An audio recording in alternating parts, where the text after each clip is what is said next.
कहा, रो रो कर प्राण तो ना दे देगी? देवकी ने कहा, नहीं, मैं ऐसा नहीं समझती। कर्तव्य का उसे बड़ा ध्यान रहता है, और यूं तो फिर दुख है ही। जिसे मन में अपना पति समझ चुकी थी, उसको हृदय से निकाल कर फेंक देना क्या कोई आसान काम है? यह घाव कई वर्षों में जाके भरेगा। इस साल तो वह विवाह करने पर किसी तरह राजी होगी। बद्री प्रसाद ने कहा, अच्छा, मैं ही एक बार उससे पूछूंगा। इन पढ़ी लिखी लड़कियों का स्वभाव कुछ और हो जाता है। अगर उनके प्रेम और कर्तव्य में विरोध हो गया तो उनका समस्त जीवन दुखमय हो जाता है। वे प्रेम और कर्तव्य पर उत्सर्ग करना चाहती हैं और नहीं चाहती। हाँ, प्रेम और कर्तव्य में संयोग हो जाए तो उनका जीवन आदर्श हो जाता है। ऐसा ही स्वभाव प्रेमा का भी जान पड़ता है। मैंने दानू को लिखे देता हूँ कि मुझे कोई आपत्ति नहीं है, लेकिन प्रेमा से पूछकर ही निश्चय कर सकूंगा। सहसा कमला प्रसाद आकर बोले, आपने कुछ सुना? बाबू अमृत राय एक वनिता आश्रम खोलने जा रहे हैं। कमाने का यह नया ढंग निकला है। बद्री प्रसाद ने जरा माथा सिकोड़कर पूछा, कमाने का ढंग कैसा? मैं कुछ समझ नहीं। कमला प्रसाद ने कहा, वही जो और लीडर करते हैं। वनिता आश्रम में विधवाओं का पालन पोषण किया जाएगा, उन्हें शिक्षा भी दी जाएगी, चंद की रकमी आएंगी और यार लोग मजे करेंगे। कौन जानता है कहाँ से कितने रुपए आए। महीने भर में एक झूठा सच्चा हिसाब छपवा दिया। सुना है कई रईसों ने बड़े बड़े चंदे देने का वचन दिया है। 5 लाख का तखमीना है। इसमें कम से कम 50,000 तो यारों का ही होगा। वकालत में इतने रुपए कहाँ इतनी जल्दी मिल जाते थे। बद्री प्रसाद ने कहा, 85,000 बनाए तो क्या बनाए, मैं तो समझता हूँ 1 लाख से कम पर हाथ न मारेंगे। कमला प्रसाद ने कहा, इन लोगों को सूझती खूब है, ऐसी बातें हम लोगों की कभी नहीं सूझती। बद्री प्रसाद ने कहा, जाकर कुछ दिनों उनकी शागिर्दी करो, इसके सिवा और कोई उपाय नहीं। कमला प्रसाद, तो क्या मैं कुछ झूठ कहता हूँ? बद्री प्रसाद ने कहा, जरा भी नहीं, तुम कभी झूठ बोले ही नहीं। भला आज क्यों झूठ बोलने लगे? सत्य के अवतार तुम ही तो हो। देवकी ने कहा, सच कहा है, होम करते हाथ जलते हैं। वह बेचारे तो परोपकार के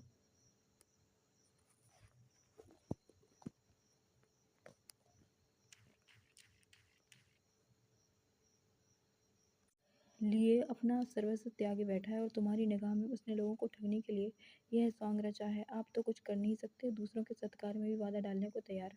उन्हें भगवान ने क्या नहीं दिया जो यह माया जाल रचते। कमला प्रसाद ने कहा, अच्छा, मैं ही झूठा सही, इसमें झगड़ा काहे का? थोड़े दिनों आपकी कलाई खुल जाएगी। आप जैसे सरल जीव संसार में ना होते तो ऐसे धूर्तों की थैलियाँ कौन भरता। देवकी ने कहा, बस चुप भी रहो, ऐसी बातें मुंह से निकालते तुम्हें शर्म नहीं आती? कहीं प्रेमा के सामने ऐसी बीच सिर पैर की बातें ना करने लगना। याद है तुमने एक बार अमृत राय को झूठा कहा था तो उसने 3 दिन तक खाना नहीं खाया था। कमला प्रसाद ने कहा, यहाँ इन बातों से डरते नहीं, लगी लपेटी बातें करना भाता ही नहीं। कहूँगा, सच ही कहूँगा, चाहे किसी को अच्छा लगे या बुरा। वह हमारा अपमान करते रहें और हम उनकी पूजा करेंगे, आखिर वह हमारे होते कौन है जो हम उनकी करतूतों पर पर्दा डालें। मैं तो उन्हें इतना बदनाम करूँगा कि वह शहर भर में किसी को मुंह ना दिखा सकेंगे। यह कहता हुआ कमला प्रसाद चला गया। उसी समय प्रेमा ने कमरे में कदम रखा। उसकी पलकें भीगी हुई थी, मानो अभी रोती रही हो। उसका कोमल गात ऐसा क्रश हो गया था मानो किसी हास्य की प्रतिध्वनि हो।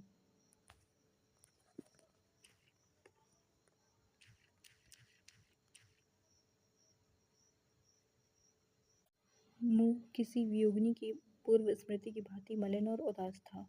उसने आते ही कहा, दादाजी, आप जरा बाबू दाननाथ को बुलाकर समझा दें, वह क्यों जीजाजी पर झूठा आरोप करते हैं। बद्री प्रसाद ने विस्मित होकर कहा, दाननाथ, वह भला क्यों अमृत राय पर आक्षेप करने लगा? उसमें जैसी मैत्री है वैसी तो मैंने आज तक और कहीं देखी ही नहीं।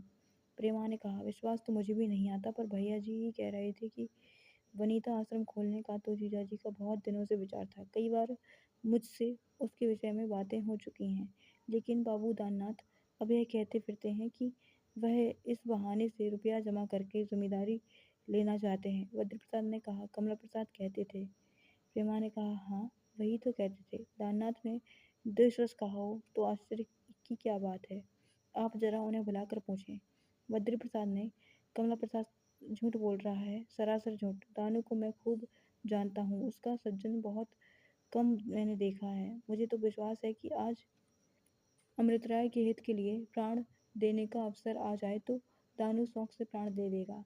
आदमी क्या हीरा है, मुझसे जब मिलता है बड़ी नम्रता से चरण छू लेता है। देवकी ने कहा, कितना हंसमुख है। मैं तो उसे जब देखा हंसते ही देखा। बिल्कुल बालकों का स्वभाव है। उसकी माया रोया करती है कि मैं मर जाऊंगी तो दानू को कौन खिलाएगा सुलाएगा। दिन भर भूखा बैठा रहे पर खाना ना मांगेगा, और अगर कोई बुला बुला कर खिलाए तो सारा दिन खाता रहेगा। बड़ा सरल स्वभाव है, अभिमान तो छू ही नहीं गया। बद्री प्रसाद ने कहा, अब की डॉक्टर हो जाएगा।